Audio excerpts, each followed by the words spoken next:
Labas, sveiki sugrįžę į mano kanalą. Tai šiandieninė istorija bus tikrai labai žiauri ir kelsimės į Japoniją. Vyras prabunda anksti ryte, jis staiga pašaukia iš lovos, pradeda daryti savo mini butukę Japonijoje, kai supranta, kad jo bute yra tiesiog kūno dalys padėtos, viena dalis vienoj spintelėje, kita dalis ant spintelės, kita dalis galbūt ant žemės. Jis pradeda panikuoti, nesupranta, kas čia po velnių dedasi ir tuomet tiesiog sustingsta. Pradeda šypsotis ir vėl atsisėda ant savo lovos, nes tas vyras susipranta, jog tai jis padėjo ten kūno dalis ir tiesiog buvo per daug pavargęs ir nuėjo primigt. Bet kaip visą laiką, pradėkim šią istoriją nuo pat pradžių. Takahiro Shiraashi gimė 1990 spalio 9 dieną Kanagavos prefektūroje Japonijoje ir užaugo Zamos mieste. Tai buvo gana rami priemiesčio teritorija netoli Tokijo. Ir tai yra labai svarbi detalė, nes tai parodo, jog jo vaikystės aplinka netrodė kažkokia problematiška, pavojinga, bloga, neprižiūrima ar kažkas tokio. Ir būtent todėl jo vėlesni nusikaltimai Japonijoje sukėlė dar didesnį šoką. Takahiro vaikystė buvo gana įprasta kaip ir kitų japonų. Jeigu žiūrėtumėm į jo vaikystę, tenais nepamatytumėm jokio smurto, nei jokių patyčių mokykloje, nei kažkokių tai finansinių nepriteklių, absoliučiai visiškai nieko. Vienintelis dalykas, ką galėtumėm pastebėti, tai emocinis šaltumas. Jo tėvai, jie labai stipriai mylėjo Takahiro, bet galbūt kaip ir kiti japonai, jam nėra labai priimtina rodyti labai daug meilės savo vaikams ir tai buvo toks kaip ir natūralus dalykas japonų šeimoje, juk jie neina ir neapsikabina savo, tarkim, vaiko kiekvieną dieną ar nesako, aš tave myliu ir panašiai, bet tai, kaip sakau, būtų galbūt vienintelis trūkumas, kuris buvo šitoj šeimoje. Nes pasak kaimynų, pasak Takahiro kitų giminių, pasak netgi Takahiro šeimos narių, jie sakė, kad jų vaikystė buvo tiesiog gera, net pats Takahiro. Kiek vėliau, kai jis jau atsidūrė kalėjime, jis irgi kartojo tą patį, kad jis nieko negali išskirti keisto iš savo vaikystės dienų ir kad jis tiesiog net nežino, kodėl apskritai jis tapo tuo, kuo vėliau tapo. Tai Takahiro, jis turėjo taip pat dar vieną jaunesnę sesę, tai jo šeimos vardų aš tiksliai net ir nežinau, nes žinot, Japonijoje apskritai, kai nutinka tokie siaubingi nusikaltimai, juos tiesiog norima kaip ir pamiršti, kuo greičiau užversti tą knygą, apie juos daugiau nekalbėti ir tiesiog apsimes, kad tie dalykai net niekada nebuvo nutikę. Dėl to vardų net ir negalėjau atrasti niekur. Tik tiek, jog kai Takahiro buvo paauglys, jo tėvai išsiskyrė ir jie nusprendė gyventi atskirai, bet pagal šaltinių vis tiek Takahiro turėjo gerus santykius tiek su savo motina, tiek su savo tėčiu ir lankė juos abu. Pagal mokyklos draugų ar mokytojų pasisakymas, tai Takahiro jis buvo tylus, mandagus, ramus vaikas, konfliktų vengiantis 100% ir dažnai kiti jį apibūdino kaip geras klausytojas, kas vėliau bus tiesiog nuolatos akcentuojama šioje byloje, nes Takahiro jis galėjo tavęs klausyti valandą. Tu jam pasakoji savo problemas ir jis tavęs klauso, tiesiog jis linkčioja galvą ramiai, jis klauso ir nežinia, ką jisai galvoja, savo galvoj. Bet jis tiesiog buvo tas klausytojas, kur tu tiesiog gali jam pasakot bet ką, jis tavęs net nesmerks, jis tau norės kaip ir padėti iš dalies, bent jau kitiem taip atrodė. Ir atrodė, kad su juo bent jau vaikystės dienom, bent jau paauglystės dienom nieko nebuvo visiškai keisto. Kad jis buvo normalus eilinis vaikas ir nieks net nežino, kodėl apskritai jis kiek vėliau patapo monstru. Galbūt vienintelis toks dalykas, kurį aš galbūt išskirčiau kaip keistą dalyką, jog būdamas paauglys, jam labai patiko toks žaidimas, to žaidimo pavadinimo tiksliai dabar nepamenu, bet vienu žodžiu, jog jie susiburdavo keli, tarkim, draugai ir jie užsiiminėjo tokiu kabutėse žaidimu, kuris gali privesti tave netgi iki mirties, kai tu pradedi kaip ir smaugti kitą asmenį ir tu jį smaugi tol, kol jis galiausiai praranda sąmonę ir to pasekoje teigia, kad jie pajaučia kažkokią euforiją.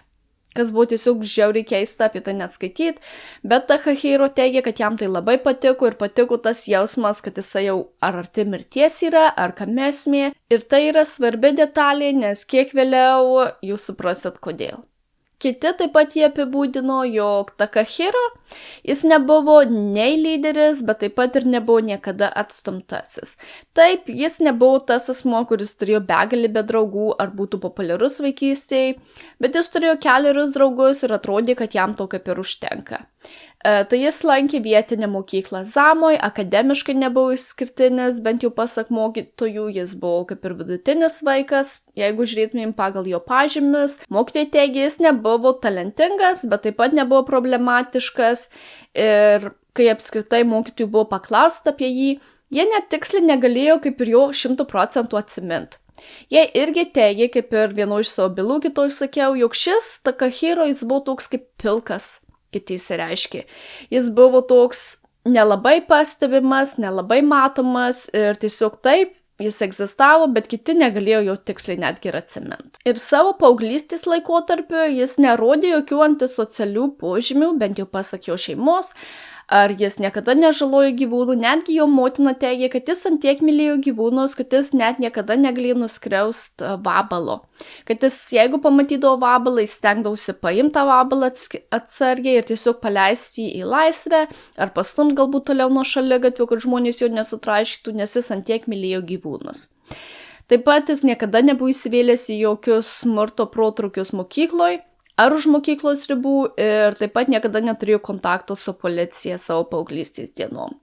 Mokykloje jis šiek tiek sportavo, bet vėlgi kiti tiesiog nelabai gali atsiminti, ar jam tas sportas apskritai gerai sekėsi ar ką, bet jie teigė, kad jisai bėgiojo ir šiek tiek dalyvavo beisbolo veikloje. Knygos autorius netgi apibūdino Takahiro, cituoju, jis netrodė kaip žmogus, kurį sukūrė traumą, jis atrodė kaip žmogus, kuris palaipsniui pasirinko blogį. Širaji šią mokyklą pabaigė 2009 metais ir tuomet nusprendė, kad jis nenori eiti jokį universitetą, jis nenori toliau mokintis ir apskritai jis buvo laimingas, kad pagaliau tos mokyklos dienos jau pasibaigė. Viena iš didžiausių jo svajonių buvo, jog jis nori išsikraustyti iš tėvų namų ir tiesiog pradėti gyvenimą vienas, jis nenori gyventi su savo tėvais ir jis dėl to taupė pinigus ir dirbo tai vienam darbe, tai kitam darbe. Tai jis dirbo prekybos centre, bet ten ilgai neužsibuvo, išėjo, tuomet perėjo į mėsos perdirbimo įmonę, ten vėlgi ilgai neužsibuvo. Ir dažnai rašoma, kad Takahiro po mokyklos dienų tiesiog buvo be krypties. Jis vieną dieną gali eiti į darbą ir sakyti, kad susitiksim rytoj ir tuomet jisai sako, ne, aš jau nebeteisiu į darbą. Iš niekur nieko, tiesiog nusprendžia čia ir dabar ir tiek to. Ir jo elgesys drastiškai pradėjo keistis kažkur, kai jam suėjo 20 metų ir kylant aukštyn, nes dabar Takahiro tiesiog pasidarė apsėstas pinigų. Jis nuolatos savo pažįstamiems, šeimos nariam ar draugam kartojo, kad jis nori tapti milijonierius, jis nori per mėnesį uždirbti 1 milijoną jenų ir kad jam pinigai tapo pirmoje vietoje ir jis teigė, kad jis darys bet ką, kad tik uždirbtų tuos pinigus. Ir jis tiesiog tapo toks labiau kaip ir ciniškas, labiau norėjo, kaip čia jis reikš, dominuoti, ypač jį domino seksualinis dominavimas, jog moteris turi jam 100% kaip ir paklust. Ir tokie dalykai jį pradėjo labai dominti, kai jis įsidarbino kitam darbe, japoniškų lošimų automatų vietoj. Ir ten jisai dirbo ne tai, kad jis būtų prižiūrėtojas, ir stebėtų, tarkim, kai vyrai kiti lošia ar moterys ir žiūrėtų, ar jie nesukčiauja ar ne. Ne. Jo darbas buvo tas, jog jis turėjo privilioti moteris, kurios įsidarbintų tuose ar tam bare, ar kitam bare, kai jau ten užsivadina hostess, apie tai jau irgi buvo istoriją padarius. Ir vienu žodžiu, jis norėjo įtraukti merginas, kurios susijimtų sekso paslaugomis ir jis iškart suprato, kokių aukų jis turėtų ieškoti. Jog jis negali žiūrėti kažkokias turtingesnės merginas, kurios turi tėvus, kurios galbūt turi vaikinus, ar yra įsilavinusios, ne. Kad jis turi žiūrėti į tas merginas, kurios, tarkim, eina gatve ir atrodo, tu iškart matai, kad ta mergina, tarkim, nepasitikė savim. Jis eina susigūžus, galbūt labiau prisidengus tiesiog savo veidą, ar net iš aprangos jis galėjo atskirti. Ir tiesiog jis iškart galėjo atskirti, kuri moteris galbūt sutiktų su jo siūlomais pasiūlymais. Jis puikiai galėjo manipuliuoti tomis merginomis, nes jis sakydavo, Jeigu tu pradėsi dirbti, tarkim, tam ir tam klube, jog tu galėsi kaip ir uždirbti didelius pinigus, galbūt netgi aš galėčiau būti tavo vaikinas, kad mes būsim labai laimingi. Ir jis tiesiog sakydavo bet ką tom merginom, kad tik tos merginos pradėtų tenais dirbti. O kodėl jis tai darydavo? Nes kuo daugiau merginų jis įdarbindavo į tuos klubus ir jeigu tai merginai sekasi gerai, tai šiek tiek jos tas kaip ir atlyginimas eina ne 100%, kad tai merginai, bet taip pat dar dalis eina būtent ir Takahiro. Ir jis dėl to vis stengiasi įdarbinti kuo daugiau merginų. Ar tai buvo legalu? Žinoma, kad ne. Apskritai visa prostitucija Japonijoje tai nėra legalus dalykas, bet vis tiek ten viskas vyksta ir atrodo, kad policijai galbūt net ir nelabai rūpėtų. Nes tie, pavyzdžiui, hostess klubai, jie egzistuoja daug kur ir, nežinau, jų tiesiog nebandoma uždaryti, sustabdyti ar kažkaip kovoti su šitais klubais. Ir merginos, kurios kalbėdavo su Takahiro, teigdavo, kad jis buvo labai mandagus. Visi jie apibūdino, kad jis buvo labai mandagus, bet merginos iškart pastebėdavo, kad taip, jis buvo mandagus, bet šiurpus. Jos visą laiką išsireikšdavo, kad creepy jisai buvo. Ir merginos teigė, kad jis mokėjo kalbėti švelniai, bet kažkas tiesiog jame atrodė negerai. Netgi kiti vyrai, kurie dirbo lygiai tokį patį darbą ir jie irgi buvo tokie kaip ir verbuotojai iš dalies, net jie perspėdavo merginas ir sakydavo, kad tu nekalbėk su šitu Takahiro, kad su juo kažkas tiesiog yra negerai. Taip, jis atrodo draugiškas, bet geriau tau gal su juo nekalbėti, nepasitikėti juo ir tiesiog eik savais keliais. Takahiro tik tai dar labiau pradėjo jausti dar didesnį pavydą kitiems žmonėms, kurie buvo labai sėkmingi ir jis tik tai dar troško labiau tų pinigų ir tiesiog norėjo dėl jų padaryti bet ką. Ir čia yra jau didžiausias tas gyvenimo lūžis, tai čia yra beje kažkur 2014 metai, 2015 metai, kai Takahiro jau atsiskiria nuo savo šeimos, jis persikėlė gyventi į Tokiją ir kai jau pradeda, dirbti Kabukicho, šitam garsiausiam Japonijos raudonųjų žibintų rajone. Ir Takahiro teigia, jog čia būtent buvo jo vienas iš tų laimingiausių gyvenimų akimirkų. Ir su kiekviena įviliota mergina šis vyras vis jautėsi galingesnis, stipresnis ir vis labiau pildė savo egomaniją. Ir Japonijos analitikai kiek vėliau analizavo, jog apskritai Kabukicho, tai yra šis jo darbas, jį išmokė medžiot pažeidžiamas moteris, nes jis puikiai ten galėjo atskirti keliarius dalykus. Tai visų pirma, kaip skaityti žmogų per kelias minutės, kaip suprasti, ar ta mergina iškart norės dirbti šitam darbe, ar jinai yra pažeidžiama ar ne, kaip prie tos merginos prieit, kaip iškart suprasti iš kelių vos jos sakinių, ko jai trūksta, ar jai trūksta dėmesio, ar jai trūksta meilės, ar jai trūksta pinigų, kad jis puikiai galėjo tai atskirti. Tuomet, kaip meluot merginai, kad jinai iškart sutiktų su juo, nes beje Takahiro visi teigia, kad jis buvo labai didelis melagis ir jis galėjo meluoti tau tiesiog dėl bet kokių dalykų. Jis galėjo tau meluoti, tarkim, sakytų, kažkas paklaustų, kokiais rūbais tu šiandien apsirengęs, tarkim, buvai ten ir jis sakytų, buvau su mėlynais marškiniais ir kelėm, nors iš tikrųjų, tarkim, jisai buvo su švarku ar ten dar kažkokiais kitais rūbais. Kad tie melavimai buvo tiesiog dėl bet ko ir bet kada. Tai dar vienas dalykas, kurį jis išmoko, tik tai dar labiau kaip panaudot.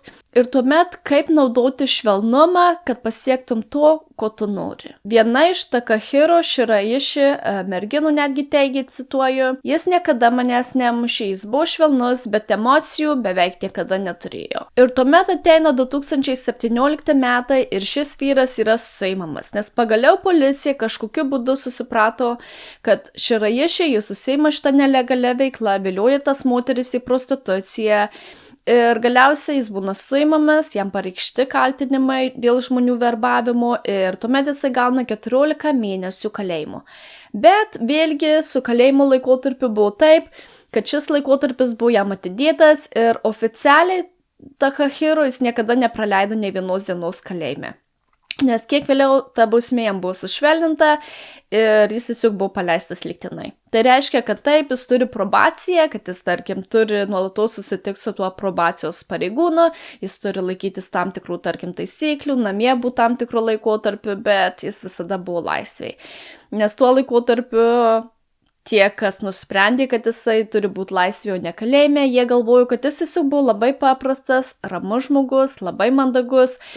ir kad jis tikrai negalėtų nieko nuskriaus, kad tai buvo tiesiog vienas iš jo tokių blogų nukrypimų, bet mes jį galim pataisyti, jis atbus šitus 2 metus ant tos probacijos ir vienu žodžiu jis bus normalus žmogus ir tiek. Nors iš tikrųjų taip tikrai nebuvo. Ir būtent dabar, kai Takahiro jau praranda savo darbą, tą darbą, apie kurį jisai svajojo, kur tas darbas, kaip jau sakiau, sukėlė jo ego, jis jautėsi labai gerai, ten pinigai buvo geri, dabar jis jau nebegali tenais dirbti, dėl to jisai sugalvoja staigiai kitą planą. Ir vieni teigia, kad šis planas jam gimė tiesiog akimirksniu, kiti teigia, kad galbūt šitas planas jau buvo jo galvoj ilgą laikotarpį, tiesiog jisai nenorėjo jo iš pradžių kaip ir pradėti vykdyti, nes iš pradžių jisai galvojo, kaip jis galėtų įgyvendinti šitą savo kitą svajonę, apie kurią aš jums papasakosiu dabar. Tai Takahiro 2017 metais nusprendžia, kad jis privalo grįžti į savo gimtąjį miestą, tai yra į Zamą. Čia jisai atsikraustė į tokį nedidelį namuką, tiksliau net ne namuką, o tokį vieno kambario, tokius apartamentus. Iš nuotraukų matysit, koks mini tas butukas iš tikrųjų buvo. Tai buvo vos 13,5 kvadratinio metro butas. Tai iš nuotraukos matot, kad jūs tik įeina, tarkim, per duris pagrindinės, iš karto čia į vieną pusę jums būna mini tokie kaip vonia, tuomet paeinat vos 2, galbūt 3 žingsnius į priekį ir iš karto atsirandat savo tokioj kaip ir mini virtuvė, nors čia net ne virtuvė, aš net nežinau, kaip aš tai pavadinčiau, čia tiesiog viena spintelė, viena ta kaitlentė, mini šaldytuvas ir tiesiog čia visai jau tavo virtuvė ir iš karto čionais yra kartu kaip ir sujungta svetainė tokia mini ir tuomet jeigu kopėčiom užliptumėt aukščiau, tenais būtų jūsų lova, nes jis turėjo tokį kaip ir loftą, bet teigiama, jog Takahiro jis buvo labai laimingas, kai pagaliau galėjo išsinuomoti šį būstą, nes jis kažkodėl svajojo, kad jis labai visada norėtų to lofto, to tarkim mini antro aukštelio. Ir kad jis visada ieškojo tokios nuomos, bet tiesiog niekur negalėjo atrasti, o iš pradžių net ir neturėjo tų pinigų. Ir kad dabar, kai jis jau pagaliau gali įsinuomoti šitą būstą, kad jis yra labai laimingas. Ir kiek vėliau suprasit, kodėl jam būtent patiko tas mini antras aukštas. Ne dėl to, kad jisai galėtų miegoti iš aukštai ir žiūrėti, tarkim, į savo svetainę ir galbūt turėti daugiau šiek tiek vietos. Ne, juk jam tai patiko todėl, nes jis turėjo tiesiog iškreiptą savo fantaziją, kurią jis norėjo įvykdyti. Tuomet šis vyras susikuria Twitter paskyrą. Ir Twitter jis turi ne vieną anketą, bent jau 2 pagrindinės, tai tikrai, ir manoma, kad jis jų turėjo dar ir daugiau.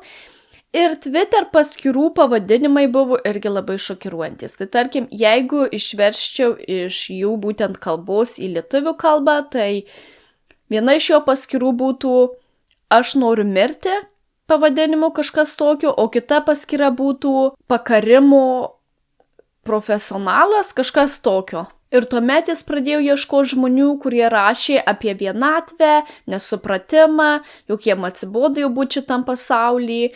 Ir Japonijoje egzistuoja Jizatsu Twitter, tai tokia yra kaip savotiška tamsi socialinių tinklų erdvė, kur žmonės anonimiškai rašo apie depresiją, nesusipratimą, jiem atsibodo jau šitas pasaulis ir tiesiog rašo tokius tamsius dalykus ir galvoja, kad kiti žmonės galbūt, jeigu perskaitys šitus tamsius dalykus, galbūt atrašys jiem ir jie tokiu būdu susiras, neįsivaizduoja bendraminčių ir galbūt tokiu būdu jiem padės susipras, kad jie yra vis dėlto ne vieni šitam pasaulyje, kad ir kiti žmonės kenčia nuo depresijos ar tamsių minčių ar kažkas tokio.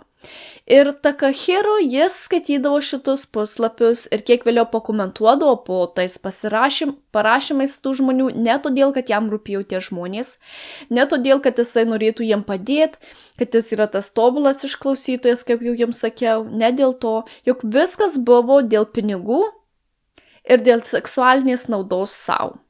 Ir tuomet ateina 2017 metų spalis, kai Aiko Tamuros brolis jos pasigenda. Tai tuo laikotarpiu Aikai, jai buvo 23 metai, ji buvo kaip bent jau jos brolis išsireiškė, kadangi jie patyrė labai daug sunkumų per pastaruosius pusę metų, jie neteko savo tėvų ir Aiko tai labai stipriai pergyveno, juk ji buvo kaip ir depresijos būseno, ji gėrė antidepresantus ir ji nuolatos kalbėjo, kad ji jau kaip ir nenori būti šitam pasaulyje ir kad jinai tiesiog jaučiasi labai vieniša. Dėl to ši mergina ji netgi buvo uždaryta tokio kaip ir ligoniniai ir ta ligoninė jai turėjo padėti šitai mergaitai. Bet tuomet vieną dieną tiesiog Aiko pasakė darbuotojams, kad jinai eina pasivaikščiot ir daugiau ji nebesugrįžo į tą ligoninę. Kai darbuotojai susisiekė su Aiko broliu, jie pasakė, kad ta mergina pradingo, kad jie nežino kur jinai, jie tiesiog pasivaikščioti išėjo visą šitą istoriją. Brolis iškart susiprato, kad kažkas yra ne to. Nes brolis su savo sese jie kalbėjosi kiekvieną dieną, kartais net kelis kartus per dieną. Juk jie buvo labai stipriai artimi ir kai brolis pradėjo skambinti savo sesei ir jau sesei neatsiliepė, jis iškart susiprato, kad kažkas yra blogai. Tuomet jisai kreipėsi į policiją, jis papasakojo visą šitą istoriją, kad jo sesė pradingo, bet policija tuo laikotarpiu jie nelabai jį žiūrėjo rimtai ir jie tiesiog sakė, kad taip, jinai pradingo, bet dar mažai laiko praėjo, kad galbūt jie atsiras, plus ji buvo ta mergina, kuri, kaip jau sakiau, netgi buvo ir ligoninėje dėl to uždaryta, kad ji jaučiasi labai blogai ir kad galbūt jinai norėtų kažką savo pasidaryti ir policija tiesiog į tai nežiūrėjo visiškai rimtai. Dėl to Aiko brolis, jam neliko nieko kito, kaip tik tai pačiam pradėti kažkokį tai tyrimą. Tai visų pirma, ką jisai padarė, jis susiprato, kad jis žino Aiko Twitterio slaptažodį. Nes pasirodo, jog šita mergina, ji nuolatos tiesiog visose paskyrose, kiek jinai jų turėjo, ar tai būtų Gmailas, ar tai būtų YouTube paskyra, ar tai būtų tas pats Twitteris, ji turėjo tą patį slaptažodį. Ir netgi brolis, jis kiek vėliau prisiminė, kad jis nuolatos kartojo savo sesiai, kad tu negali turėti to pačio slaptažodžio ant visų paskyrų, kad tai yra negerai, kad galbūt tave kažkas gali nulaužti ar panašiai.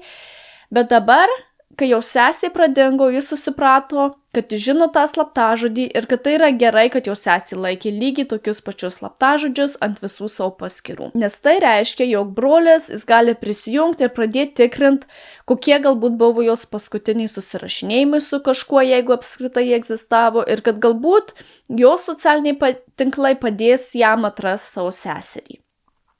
Jis prisijungė prie Twitterio ir jis supranta, kad jo sesė, taip, ji rašė tas tamses mintis, kad ji turėjo netgi kelis skirtingus kaip ir Twitterio akauntus, tiesiog be savo nuotraukos, be nieko, ir kad jinai tiesiog rašė kaip ir slaptai, kad nieks net nežinau, kad tai apskritai yra jos ta anketa, ir kad ji rašė irgi tuos pačius formus, kad jinai tiesiog, kaip jau sakau, labai jaučiasi vieniša, desperatiška, ir kad jinai pasakojo tą istoriją apie savo šeimą, kad jau šeima jau dabar yra negyva, jos tėvai, ir kad jinai tiesiog nežino, kaip jai su visu tuo kovot. Ir tuomet brolis atranda paskutinės Aiko žinutės, kurios buvo su puslapiu Hanging Pro, tokiu pavadinimu. Ir kaip jau sakiau, šita anketa priklauso ne bet kam kitam, kaip Takahiro Shiraishi. Brolis pradeda skaityti žinutės ir jis supranta, jog Takahiro, jis skatina šitą merginą vienu žodžiu atimti savo gyvybę ir jis teigia, kad jis gali jai padėti, kad jisai irgi nori galbūt kartu atlikti visus šiuos dalykus. Beje, tikiuosi, kad YouTube'as leis man įkelti šitą video, nes dažnai, kai kalbam apie tokius savęs žalojimus, YouTube'as labai riboja arba apskritai uždeda kažkokius ribojimus. Tai tikiuosi, kad šitam video viskas yra gerai, jeigu jūs jį matot. Ir brolis nusprendžia iškart parašyti šitam puslapiui. Kai jis nusiunčia žinutę, ar tu žinai, kur mano sesė yra, jis laukia ir tuomet supranta, kad kažkas perskaitė tą žinutę, bet nieko daugiau netrašo. Ir to broliai užteko, nes jis suprato, kad šis asmuo, kuris yra už šios anketos, jis yra gyvas, ir jis buvo įsitikinęs, kad jo sesė yra tikriausiai kartu su juo. Dėl to jis vėl kreipiasi į policiją, jis pradeda pasakoti jau šitą dabar istoriją ir jis teigia, kad mums reikia surasti šitą vyrą. Šiuo laikotarpiu policija jau labiau susidomi. Jie pradeda sakyti, kad taip, tai atrodo labai keista, kad kažkas tau apskritai rašytų socialiniuose tinkluose tokius dalykus. Brolis ir policija atrado žinutės net punktas po punkto, kai tas paslaptingas akauntas pasakoja Aiko visą schemą, kaip jie apskritai galėtų susitikti. Tai jis rašo, kad tą dieną, tai buvo spalio 23 diena, kai jie turėjo susitikti, jog Aiko, ji turi išmesti savo telefoną į vandenį arba tiesiog paslėpti kažkur, kur niekas jau tiesiog neberastų. Tuomet ji turi parašyti raštelį savo šeimai ir papasakot, kad ką ji nori padaryti. Ir kad jinai tiesiog atsisveikina jau su šiuo pasauliu ir kad tai yra jos kaip ir pasirinkimas. Ir tuomet, jog Aiko turi atvykti su traukiniu į tam tikrą stotį, išlipto ir to stotelį ir kad tas jau asmuo jos lauks. Bet Aiko negali prieiti prie to asmens, jog tas paslaptingas asmuo iškart žinos, kaip atrodo Aiko, nes jisai buvo matęs jos nuotraukas, nes jie buvo jam jas siuntus.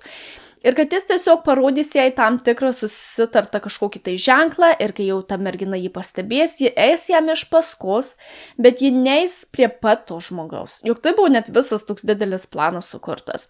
Ji eis iš paskos jam ir galiausiai jie prieis butą ar tam tikrą vietą, jis tuomet teigė, ir tuomet jie jau galės prieiti vienas kito arčiau ir pasikalbėti. Ir tas asmuo teigia, kad jis padės šitai merginai ir kad kai jie susitiks, jie pasikalbės, kad viskas bus daug geriau ir kad mergina tiesiog pasijus labai gerai. Ir tuomet žinutės tiesiog pasibaigė, nes Aiko teigia, kad jinai su viskuo susitinka ir kad jinai jau yra pakeliui susitikti su šiuo paslaptingu asmeniu. Tai, ką policija daro, jie vėlgi bando užmegzti ryšį su tuo paslaptingu Twitterio asmeniu. Jie sukuria kitą paskyrą, jie pradeda rašinėti tam Hanging Pro, kad jie irgi tiesiog labai jaučiasi liūdnai ir vėl lygiai tuos pačius dalykus, kuriuos jums kartojau prieš tai, kad jie jaučiasi tiesiog depresuoti ir kad jiems reikia kažkokios pagalbos ir panašiai. Ir tas akauntas, žinot ką, jis iš karto atrašo ir jis vėlgi pradeda siūlyti savo pagalbą ir sakyti, kad jis jaučiasi lygiai taip pat, kad jis irgi nori kaip ir pasitraukti kuo toliau iš šito pasaulio ir kad jis siūlo, kad jie gali tai atlikti kartu. Jie susitarė, kur jie galėtų susitikti ir tuomet tas brolis, jis vyksta į tą jau susitartą vietą, nes brolis jis turėjo būti toks kaip ir masalas, jis turėjo pamatyti tą paslaptingą vyrą, tuomet su juo pasikalbėti, nueiti netgi į kitos paslaptingus kaip ir tariamos vietos, kur jau tas tikriausiai asmuo gyvena ir tuomet turėjo įsivelti policiją. Bet Takahiro, kai jisai pamatė Aiko brolį, jis atrodo, ar jisai žinojo, kad tas brolis, kad jis lygiai taip pat atrodo, ar kam esmė, juk jis nepriejo prie šito vyro ir jis tiesiog atsitraukė ir tiesiog pasuko savo namų link. Policija jį paslapčia sekė ir kai Takahiro Shiraishi grįžo į savo namus, praėjo vos kelios tiesiog minutės ir tuomet jis išgirdo pasibeldimą į jo duris. Jis atidarė duris ir policija iškart jam tiesiu taikymu sako, ar tu žinai, kur yra Aiko Tamura? Tai yra 23 metų mergina, kuri tiesiog yra pradingus nuo spalio 23 dienos 2017 metų. Ir Takahiro Shiraishi tiesiog ramiu žvilgsniu pasuka galvą į savo kambarį, į savo svetainę, duria pirštu į vieną iš dėžių ir sako policijai, ji yra toje dėžėje. Policija iškart uždėjo antrankius Takahiro ir tuomet įžengė patys į butą. Ir ten jie atrado siaubo sceną, tai buvo 3 šaldymo dėžės, keli dideli konteineriai, juose buvo galvos, rankos, kojos, daugiau negu 200 kaulų skirtingų. Iš viso 100 kūno dalių, kai kurios jau buvo nuvalytos, kai kurios dar buvo su audinių likučiais, butas buvo iš karto pavadintas siaubo namais. Kai Takahiro buvo sulaikomas, beje jis visiškai nesipriešino, jis ramiai tiesiog nuėjo, atsisėdo į policijos automobilį ir buvo išvežtas į areštinę. Ir kiek vėliau jis tiesiog sakė, koks jo buvo motyvas žudyti, jis teigė, kad jis žudė dėl sekso ir pinigų. Ir juk tai nebuvo kažkoks gailestis, tai nebuvo pasigailėjimas tų žmonių, o tai buvo tiesiog melas ir kad jis melu priviliodavo aukas ir tiesiog galiausiai jas nužudydavo. Kai prasidėjo visa milžiniška ekspertizė, nes kaip jau minėjau, tas butukas, jis buvo labai mini ir kai tyrėjai pakėlė vieną dėžę iš nuotraukų matysit, iš viso buvo 8 dėžės, vieną dėžę ir pamatė, kad ten yra tiesiog kūno dalių labai daug ir galvos kažkieno, tai ir jie net nežino, kieno ta galva yra.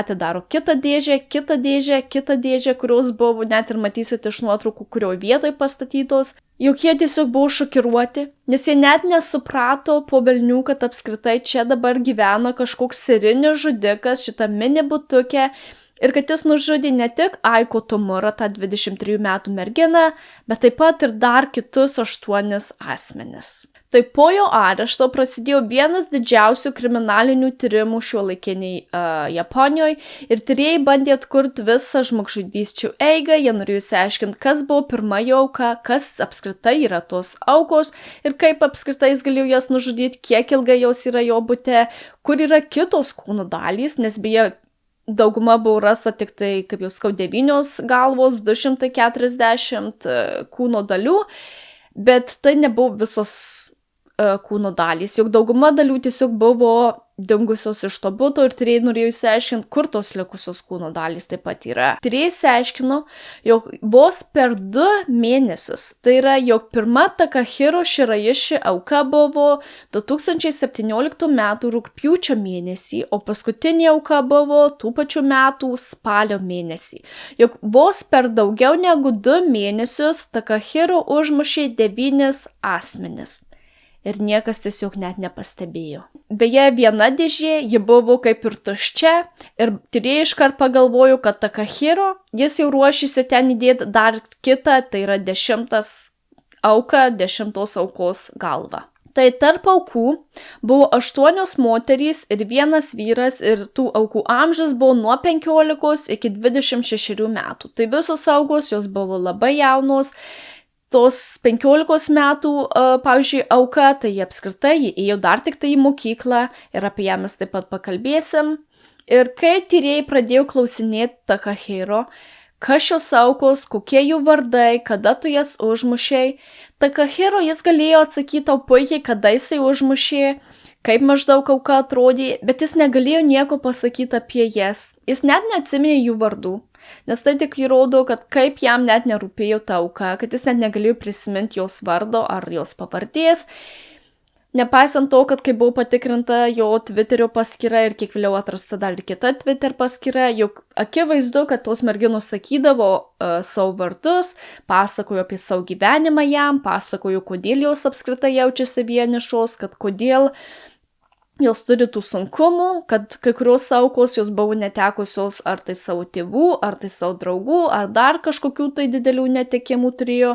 Kitos tiesiog galbūt jautė kažkokį socialinį atstumimą, tarkim mokykloje nuo kitų aplinkinių ir dėl to jautėsi labai liūdnai ir tiesiog depresuotai. Bet jis nieko negalėjo apie jas atsiminti tokių dalykų. Nepaisant to, kad žinučių buvo rasta tiesiog šimtai, kai jisai susirašinėjo su kitomis aukomis. Buvo išsiaiškinta, jog Takahiro jis susitiko su 13 aukų, bet galiausiai nužudė tik 9. Ir jo paaiškinimas buvo, kodėl jis nenužudė kitų, dar 4 aukų, kitų merginų nesisteigė. Tos merginos, kai su joms susitikau, jos tiesiog buvo per daug kaip ir geros ir jis tiesiog nenorėjo jų nužudyti, o leido dėl to joms gyventi toliau. Tai kaip jis priviliodavo aukas apskritai ateiti į jo butą ir kas jo aukos buvo. Tai šiek tiek aš jau jums užsiminiau apie Aiko Tomorą ir jos mirtį, bet kaip jis priviliojo kitas merginas ar ir tą vieną vaikiną. Tai Takahiro, jis turėjo tiesiog savo planą, kuris buvo nuoseklus ir beveik kiekvienai aukai jisai naudojo lygiai tą patį planą. Ir tai buvo jo kaip kažkoks ritualas. Tai pirmiausia, jis ieško aukos internete, jis kasdien naršydavo Twitter ir tiesiog ieškodavo žmonių, kurie rašė, kad jie jaučiasi labai vieniši, blogai, jie nieko neturi, reiškė savo liūdnas mintis ir ieškojo kitų asmenų, kurie jautėsi lygiai taip pat. Tai čia buvo pirmas dalykas. Tuomet jisai užmegzdavo kontaktą pirmas ir jis dažniausiai parašydavo labai švelniai ir tiesiog parašydavo: aš galiu tau padėti, aš tave suprantu, aš irgi taip jaučiuosi, tarkim jau daugybę metų, kad mums reikia susitikti, aš galiu būti su tavim. Jis netgi kai kuriuom aukom rašė, kad mes galim išeiti iš šito pasaulio kartu netgi. Nuolatos meluodavo ir bandė jas tiesiog vienu ar kitu būdu kažkaip prisivilioti. Jis galėjo su joms susirašinėti, tarkim, kelias savaitės, kol galiausiai įvykdavo jų tas pirmas susitikimas. Ir tuomet jisai rašydavo, kad man būtina susitikti, mes galim susitikti, cituoju, galim pasikalbėti ramioje vietoje. Ir ta vieta visada būdavo jo butas Zamoje.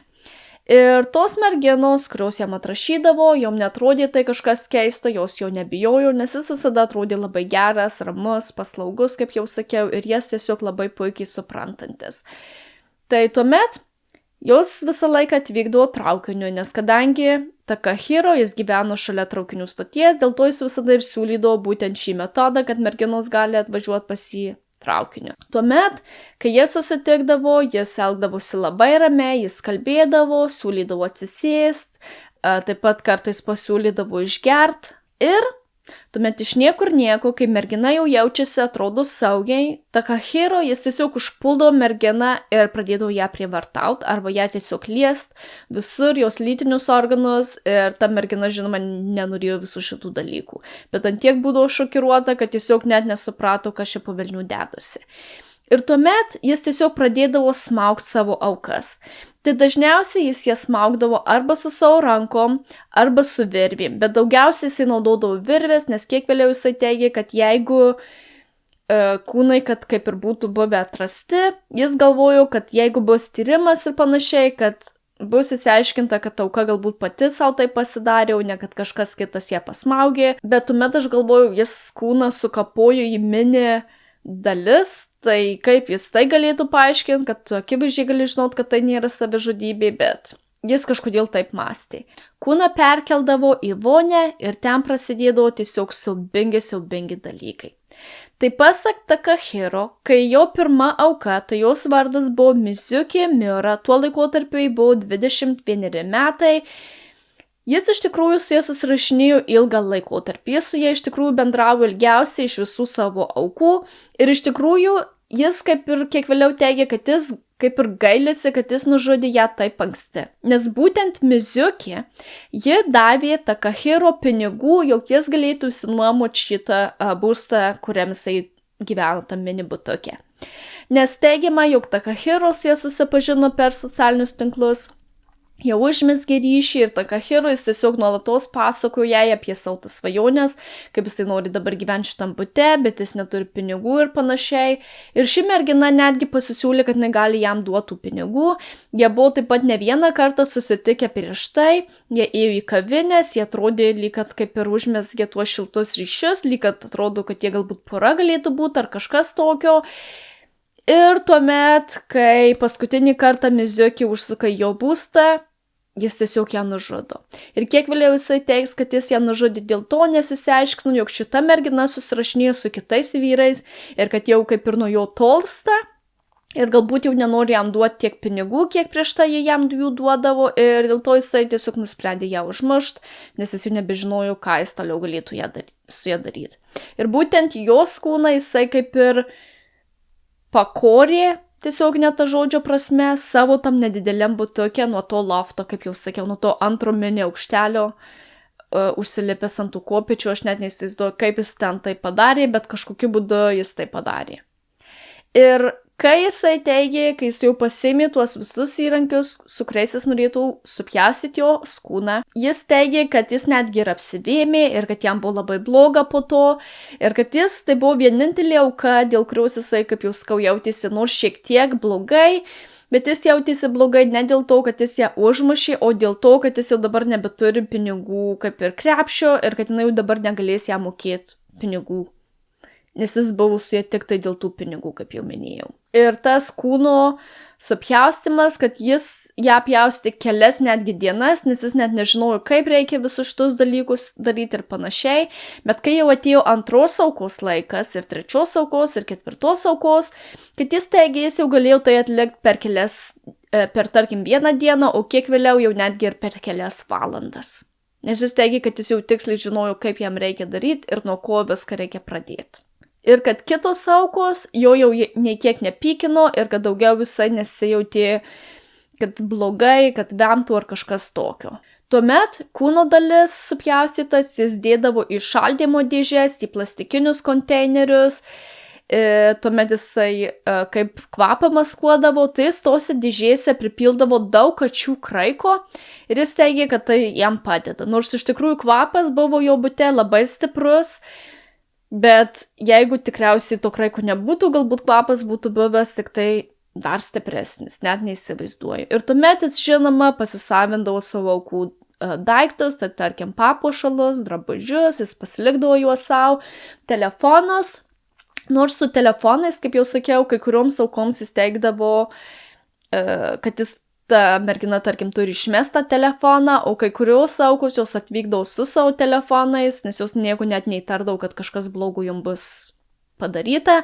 Tai tuomet jisai telefonus pasilikdavo, tarkim, vieną dieną ir tuomet atsikratydavo kažkur juos išmesdamas. Baisiausia to dalis, kad jau tą pačią dieną, kai jisai atlikdavo tas žmogžudystės, jis vėl prisijungdavo prie savo Twitter paskyros ir vėl ieškodavo naujos aukos.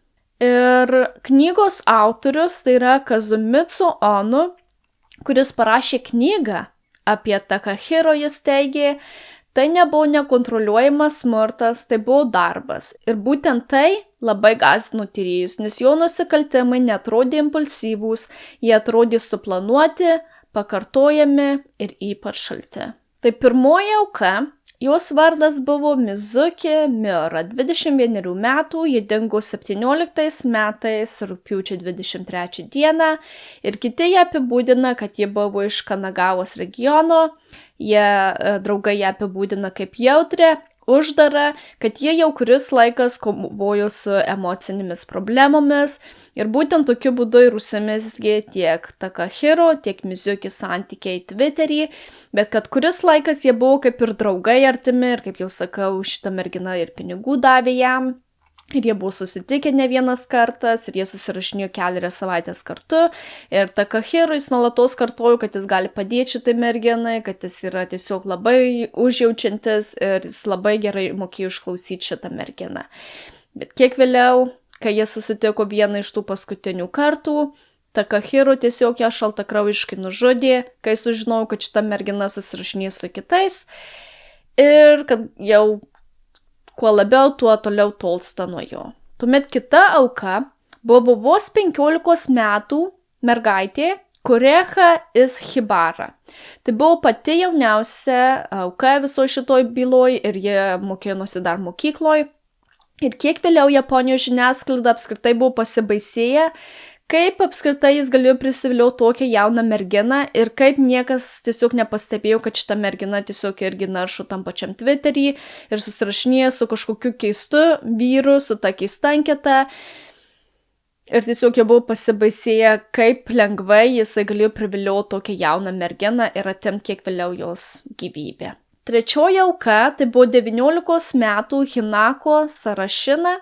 Tai ji buvo studentė ir draugai teigė, kad šita mergina, ji buvo rami, mandagi ir kad paskutiniais mėnesiais ji buvo labai kaip ir pasikeitus ir jinai irgi linko į tą tamsesnę pusę ir kad tiesiog jinai buvo uždaresnė, liūdnesnė ir vis labiau irgi užsimindavo, kad tiesiog nieks jos galbūt nemyli šitam pasaulį. Ir vėlgi, kai buvo atsektos žinutės, viskas rodė nei bet ką kitą, bet į Takahiro ir jog jis naudojo lygiai tą pačią schemą su šia mergina taip pat. Ir tuomet buvo vyras auka. Tai buvo vienintelis vyras, kuris buvo nužudytas, nes visos kitos aukos buvo merginos. Ir beje, su šitom 2 aukom, vienu rašoma, kad pirma vyras buvo nužudytas ir tuomet 4 auka buvo Hinako, o kitur rašoma, kad 3 buvo auka Hinako, o Shogo, tai yra tas vaikinas, buvo 4 auka. Tai tiksliai net nežinau. 4 auka Shogo Nishigana 20 metų vyras. Ir kodėl jis apskritai buvo nužudytas, tai jo istorija yra visiškai kitokia. Tai Shogo iš tikrųjų buvo draugas pirmos aukos Mizuki. Kai Mizuki pradingo, jis pradėjo ieškoti savo draugės lygiai taip pat, kaip jau sakiau, kaip ir tas vienas iš brolių pradėjo ieškoti savo sesers. Jis pradeda ieškoti, jis atranda Twitter tą pačią paskyrą. Jis prisijungia prie Mizuki tos, jau kaip jis sakiau, akaunto. Jis supranta, kad Mizuki buvo susitikus su šiuo paslaptingu vyru ir jis irgi kaip ir klaste susikuria savo anketą, parašo šitam puslapiui. Jie nusprendžia susitikti, nes Shogui jis tiesiog kažką įtarė, kažką blogo. Ir jis buvo įsitikinęs irgi, kad kažką šitas vyras padarė jau draugiai Mizuki. Bet deja, Takahiro jis buvo daug protingesnis už jį Shogo ir kai jie susitiko, Takahiro tiesiog įveikė Shogo ir vėlgi jį irgi nužudė. Ir nužudė lygiai tokiu būdu, pasmaugdamas. Ir tai rodo, kad jis ne visada žudė tik tai tas moteris, kurios, kaip jau sakiau, jaučiasi vienišos, bet netgi ir tuos, kurie norėjo atrasti savo draugės dingusias. Tuomet 5. auka, tai buvo 26 metų Hitomi Fujima. Tai ji buvo vyriausia iš visų aukų ir kai kuriuose straipsniuose minima, kad ji irgi ilgai kovojo su asmeninėm problemom, jautėsi izoliuota ir jos artimieji sakė, kad ji buvo tiesiog labai jautrus žmogus, kuriam reikėjo pagalbos, bet ne mirties. Bet 6. auka tai buvo nepilnametė 17 metų Akara Suda, tai ji taip pat dar ėjo į mokyklą ir tyrėjai nustatė, kad prieš dingimą ši mergina skaitė savižudybių forumus, ji bendravo internete apie savo skausmą ir vėlgi visas susitikimas nutiko lygiai taip pat, kaip ir su kitom aukom. Tuomet 7. auka, irgi 17 metų Natsumi Kubo. Ji irgi buvo dar moksleivė, labai jauna mergina ir Japonijos žiniasklaidoje nuolat minima apie jo šeimą ir kaip šitos mergaitės šeima buvo palūžus, kai jie sužinojo, kas nutiko jų dukrai. Tuomet 8. auka buvo 25 metų Kazumi Maruyama, tuomet 9. ir paskutinė auka buvo 23 metų Aiko Tamura ir jos istorija pakeitė visą bylos eigą, kaip jau sakiau, nes ji buvo tam grupinio gyvenimo namuose tuose uždaryta Tokijoje ir ji gavo tą psichologinę pagalbą ir aš jau apie jums pasakau daugiausia, kai jos brolis prisijungė prie tų jau socialinių tinklų ir galiausiai atsekė Takahiro Shiraishi, tuomet įsivėlė policija ir tas vyras nesveikas, jis buvo suimtas. Ir labai svarbu suprast, jog šis vyras, jis nesirinko atsitiktinių aukų, jis nepasirinko jų kažkur tiesiog gatvėje, kad jis pamato ir užpuola iš karto jas ar seka jas ir tuomet užpuola, kad ne. Jis analizavo jų žinutės, jų emocijas, jų silpnumą, jis rinkosi tik tuos, kurie jautėsi nematomi pasauliui ir apsimesdavo vieninteliu žmogumi, kuris jas supranta. Todėl būtent ši byla Japonijoje yra iki šiol laikoma ne tik serinių žmogžudysčių byla, bet ir viena žiauriausių emocinės manipulacijos pavyzdžių visoje Japonijoje. Po suėmimo Takahiro jis dar tik labiau visus šokiravo savo šaltumu, savo nenoru rodyti visiškai jokių emocijų ir tiesiog galbūt net nesupratimu, kad apskritai, kodėl tie aukų tėvai dabar verkia ar artimieji, kad jis visiškai šito nesuprato ir jis buvo labai šaltas. Tai po suėmimo jis komunikavo su vienu žurnalistu, tuo pačiu Kazumitsu Ono, kuris kiek vėliau išleido ir knygą apie jį. Tai jis atliko 11 interviu ir kai atėjo jau 12 interviu metas, Takahiro jis tiesiog parašė jam, kad jis jau nebenori su juo daugiau bendrauti ir kad jis jau daugiau interviu niekam nebeduos. Ir tai jisai davė interviu tik todėl, nes šis vyras žurnalistas jam mokėjo pinigus. Nes kitu atveju jis net nebūtų davęs net ir to interviu. Ir netgi, kai šis žurnalistas paklausė, kodėl, kai policija tave suėmė ar kai veždavo tave, tarkim, į tuos teismo posėdžius, tu visada iš nuotraukų matot, jis buvo užsidengęs savo veidą. Kad kodėl tu dengėsi savo veidą? Jis tiesiog atsakė, jeigu tie žurnalistai, kurie ėmė mano nuotraukas, būtų man sumokėję, aš būčiau atsidengęs savo veidą, bet kadangi jie man nesumokėjo, tai aš jiem dovanai savo veido tikrai nerodysiu. Nes vėlgi, netgi po suėmimo, jam svarbiausia buvo tik tai pinigai ir kaip kuo daugiau tų pinigų netgi prikaupti ir tam pačiam kalėjime. Ir būtent šių interviu metu Kazumitsu Ono jisai suprato, kad tikroji priežastis buvo visada tik pinigai ir seksualinis troškimas. Kad tai buvo motyvas, kodėl Takahiro apskritai pradėjo žudyti moteris ir tą vieną vyrą. Nes tas vyras, kaip jau sakiau, maišė jam ir galvojo, kad jis gali atskleisti visą tą planą. Ir taip pat jisai teigė, cituoju, jeigu nebūčiau buvęs sugautas, tikriausiai būčiau tęsęs. Ir tai parodė, kad jeigu policija nebūtų pasibeldus jau duris tą spalio 31 dieną, jis tikrai būtų dar ir įvykdęs savo 10 žmogžudystę, 11, o galbūt dar ir 12 ir taip toliau, kol būtų sugautas. Tai kai prasidėjo teismo dienos, tuomet buvo atskleista daug įvairių dalykų. Tai iš pradžių Takahiro beje, jis nenorėjo gynybos. Jisai sutiko tik tai su ta gynyba, su tais advokatais, kurie teigė, kad mes kaip ir taip tave ginsim, bet mes ginsim tave kaip ir ne per daugiausiai ir kad teismo dienos bus labai greitos, kad mes tiesiog nesigilinsim, kad viskas bus labai greita. Takahiro, jis pasamdo jau tuos advokatus ir tuomet jis taiga paskeičia savo kaip ir mąstymą ir pradeda jam sakyti, kad vis dėlto mes tave ginsim, kad mes kaip ir eisim į tas teismo dienas ir mes sakysim, kad vis dėlto mes kaltinsim aukas, jie teigė, kad aukos jos pačios nenorėjo būti šitam pasaulyje ir kad tu jam tiesiog padėjai išeiti šito pasaulio ir kad tu vos padarai gerus darbus. Jie ėjo tokia būtent taktika. Takahiro, jis su tuo nesutiko ir jis iš tikrųjų net norėjo atleisti jau šitą savo gynybą, bet jau buvo per vėlu ir jis tiesiog ant pačio galo sutiko, kad gerai, bet jis vis tiek nori, kad teismo dienos būtų labai greitos ir kad jam tiesiog net neįdomu tos teismo dienos ir jis jau dėl visko prisipažįsta ir panašiai. Bet prokuratūra, jie teigė, kad jis tikrai nedarė tų dalykų dėl to, kad jis norėtų padėti tiem žmonėm, nes kodėl tuomet jisai išprievartavo kiekvieną iš tų merginų? Kad merginos nepasirašė, kad jos būtų išprievartaujamos ar apvogtos, ar kad jų kūno dalys būtų sukapotos ir laikomos jau namuose, o kitos kūno dalys tiesiog išmetamos į konteinerius, įvyniotus į laikraščių tiesiog dalis. Kad jos nesutiko su visais šitais dalykais ir kad tai akivaizdžiai buvo išprievartavimas, apiplėšimas ir galiausiai nužudymas tų aukų. Ir iš tikrųjų, Takahiro, jis netgi pats savo gynybą netgi išsigriovė, nes kai jo gynėjai jį gina ir jie sako, kad ne, aukos pačios to norėjo, jis tiesiog sako, ne, iš tikrųjų buvo mano tikslas nepadėti joms, bet tikslas buvo pinigai ir tas išprievartavimo norėjimas, tas galios parodymas, gynyba jau tokia tik tai, net nežinau jau ką daugiau ir atsakyti šitos Takahiro pasisakymus. Tuomet, kai teisme artimieji, jie davė savo parodymus, jie pasakojo, žinot, apie aukas, kokios aukos buvo, jie verkė labai stipriai ir tiesiog kaltino iš vien, kodėl Shiraishi taip apskritai pasielgė.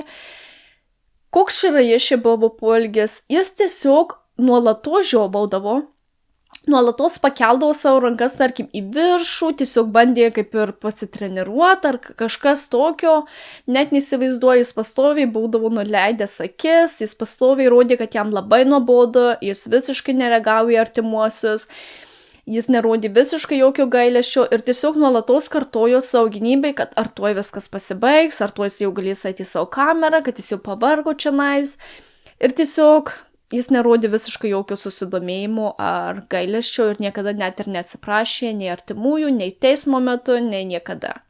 Ir apskritai, kai tas žurnalistas, kuris nuolatos su juo susitikdavo ir imdavo iš jo tuos skirtingus interviu, o kiek vėliau aprašydavo tuos interviu, kai jo buvo paklausta, kad ar apskritai tu gailiesi, ir kad ar tu esi monstras, jis tiesiog atsakė, kiti mane vadina monstru, bet kad aš negalvoju, kad aš esu monstras. Ir netgi jisai sakė ir prašė šito žurnalisto, kad ar gali jisai dėti skelbimą laikraštį, kad jis ieško žmonos. Ir jisai ieško žmonos ne dėl kažkokių tai, kad kažkas jį lankytų, tarkim, kalėjime, bet dėl to, kad ta žmona galėtų jam duoti daugiau pinigų ir jis tuomet galėtų kalėjime nusipirkti daugiau kažko. Ir žinoma, jinai galėtų jį aplankyti ir užsiminėti su juo lytiniais santykiais. Jo. Ir vienintelis jo kaip ir pasigailėjimo momentas buvo tas, kai žurnalistas jo paklausė apie pirmąją auką, jis tiesiog reiškė, kad jis, kaip jau minėjau ir prieš tai, jog jis gailisi, kad jis ją nužudė per anksti. Kad jis galėjo dar palaukti galbūt kelias savaitės ir tik tada ją nužudyti, nes tokiu būdu jis galėjo išgauti dar daugiau pinigų iš jos. Bet tik tai tiek. Taip pat buvo išsiaiškinta teismo dienomis, kaip jis vadino savo šį naująjį butą. Tai iš tikrųjų jisai sakydavo, kad šis butas yra pakūrimo kambarys arba kambarys pasikarti. Jeigu išverstum iš jų kalbos, kas tiesiog įrodo, kad jis nuo pat pradžių, kai jisai tik jau išsinuomavo šitą būstą, ar net prieš tai, jau žinojo, ką jisai atlikinės toliau ir kokios buvo jo fantazijos. Tuomet buvo atrasta daugybė fotografijų, kai jisai fotografuodavo kūnus, kūno dalis sukapotas ir laikė tai kaip kažkokį tai trofėjų ar kažkas tokio. Tuomet jo interneto paieška. tai jie atrado daugybę vaizdo įrašų ar tų paieškų, kad jis ieško daug informacijos apie nekrofiliją. Kiek vėliau jis ir prisipažino, kad kartais taip jis užsiminėjo netgi ir nekrofiliją ir kad tai jį labai kaip ir žavėjo. Jis teigia, iš pradžių pirmas aktas jo nelabai žavėjo, bet kiek vėliau, kai jis tai padarė, kiti jį tiesiog labai žavėjo ir jisai norėjo tai nuolatos pakartot. Taip pat jisai nuolatos ieškodavo lavonų nuotraukų internete ir jas tiesiog žiūrėdavo iš niekur nieko. Po beje pirmos aukos, kai jisai ją nužudė, jis iš jos pavogė 500 000 jenų ir tuomet jisai lygiai tą pačią dieną tiesiog ėjo į hostės tuos klubus, į naktinius klubus ir tuos pinigus visus išleido tenais ant linksmybių. Jo.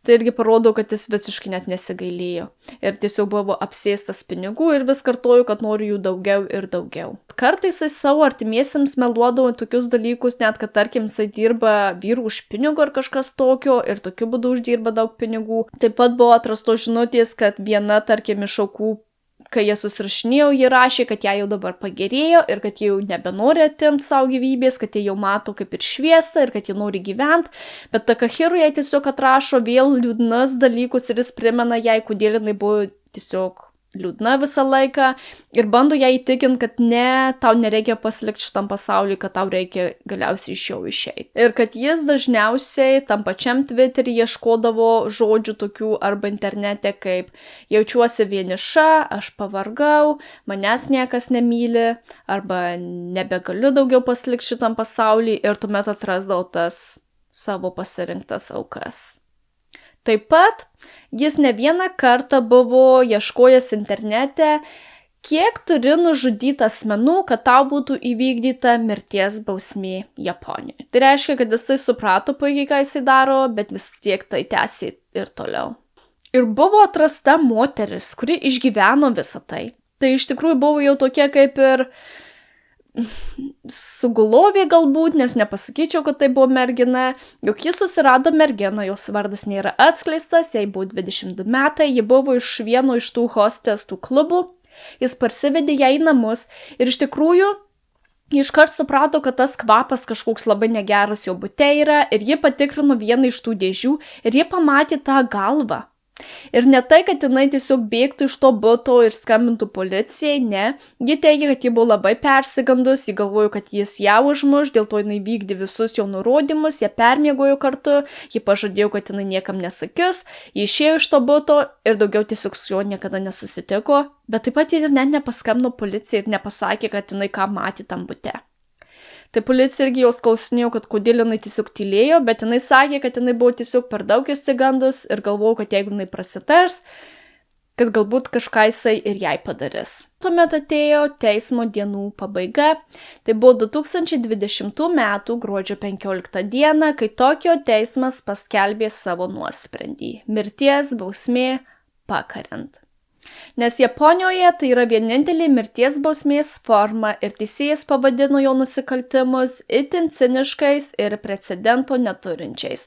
Teismas taip pat pasakė, kad žmogaus orumas buvo sutryptas iki maksimumo. Širaiši beje į tai visiškai nereagavo ir jis tiesiog norėjo kuo greičiau išeiti iš tos teismo salės, nes jis nuolatos žiovavo ir atrodė jam, kad tai buvo labai tiesiog nuobodu klausyti. Po nuosprendžio jo advokatai jie automatiškai pateikė apeliaciją, bet vėlgi Širaiši jis kreipėsi į juos ir teigė, jūs privalote atsiimti apeliaciją, nes jis jau nebenori daugiau jokių teismo dienų, jis nori tiesiog ramiai būti kalėjime ir tiek, ir kad jis nenori nieko kovoti, ir kad jis priima tą jau mirties bausmę pakariant. Ir tuomet tuo viskas ir pasibaigė. Ir kai Kazumitsu Ono, tai yra tas žurnalistas, kai jisai vėl pradėjo lankyti šį vyrą kalėjime ir imti iš jo dar tuos kitus interviu, nes, kaip jau sakiau, paėmė iš viso 11. Šis vyras, kai jo buvo paklausta, ar tu bijai mirties ir ką tu galvoji apie mirtį, jis tiesiog atsakė, kad aš nenoriu, kad man skaudėtų. Bet kad jis mirties nebijo. Tuomet 2021 metais sausį jo mirties bausmė oficialiai įsigaliojo, tai reiškia, kad jis buvo perkeltas į Tokijo sulaikymo centrą. Tai čia yra toks kaip ir Japonijos mirties bausmės laukiančiųjų, toks kaip ir kalėjimas, kur visi kaliniai ten laukia savo mirties. Ir kas pas juos yra kitaip negu kitose šalyse, kur yra paskelbta mirties bausmė, jo kaliniai, jie nežino, kada jiems bus įvykdyta bausmė. Jie sužino tik tą pačią dieną, tai yra keliom valandom anksčiau, negu jiems bus įvykdyta bausmė. Tai reiškia, kad ir Takahiro jis sužinojo tik tai kelios valandos prieš jo mirties įvykdymą.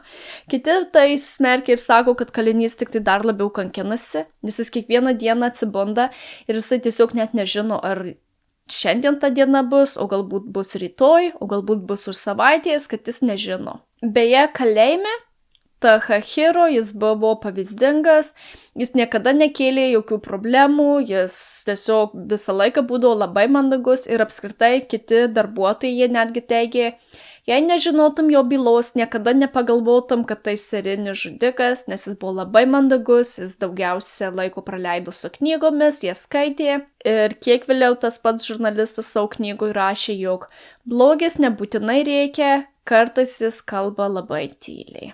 Ir šioj knygoje taip pat yra aprašyta labai smulkiai, kaip Takahiro parašydavo, kaip jis atlikdavo savo nužudymą, kaip jis pakardavo savo auką ir kaip ta auka tiesiog net stipriai trūkčiodavo ir prarasdavo šlapimo kontrolę ir, tarkim, apsišlapindavo ir tiesiog su kiekviena detalė yra labai stipriai aprašyta. Ir kai Kazumitsu žurnalistas ėmė būtent šį interviu ir klausėsi, kaip Takahiro kalba, kai jis pasakojo šios dalykus, jis kalbėjo labai ramiai, be jokios emocijos, be jokio gailesčio ir netgi kartais šypsteldavo.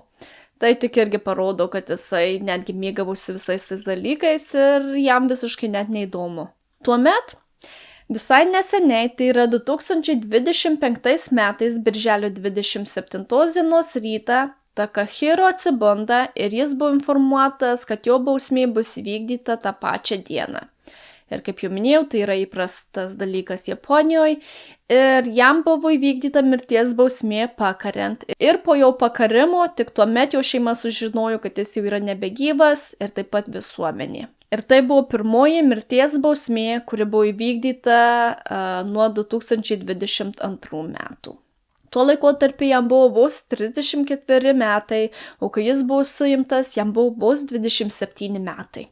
Tai jis labai buvo dar jaunas vyras.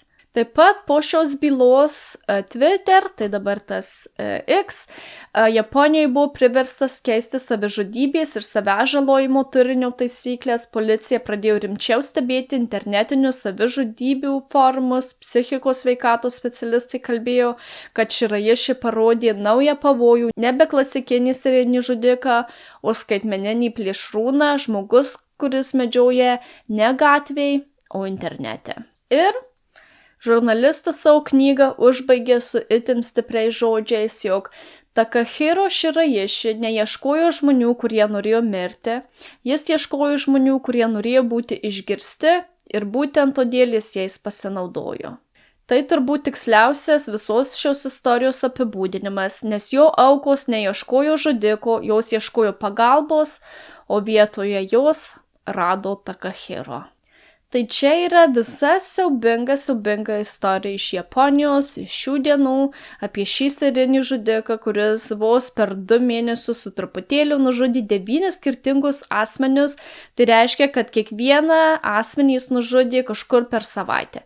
Kad praeina 1 savaitė, jis jau užmuša kažką kitą ir policija iš pradžių net negalėjo sudėti 2+2, kad visi šitie asmenys, kurie pradingo, ir beje jų artimieji kreipdavosi į policiją, bet jie negalėjo suprasti, kad šiais laikais dar gali egzistuoti serijinis žudikas, kai visur yra kameros, kai viskas yra stebima ir panašiai, kad niekas tiesiog negalėjo net įsivaizduoti tokių blogybių, kurie dėjosi Japonijoje. Tai parašykite komentarus, ką jūs galvojate apie šitą istoriją. Galbūt kažkur suklydau, galbūt kažką praleidau, tai parašykite visą savo nuomonės apačioj. Visiems gražios dienos, nepamirškit paspausti patinka mygtukų, suprenumeruot mano kanalą ir tuomet susitiksim kitą mano videoje. Bye!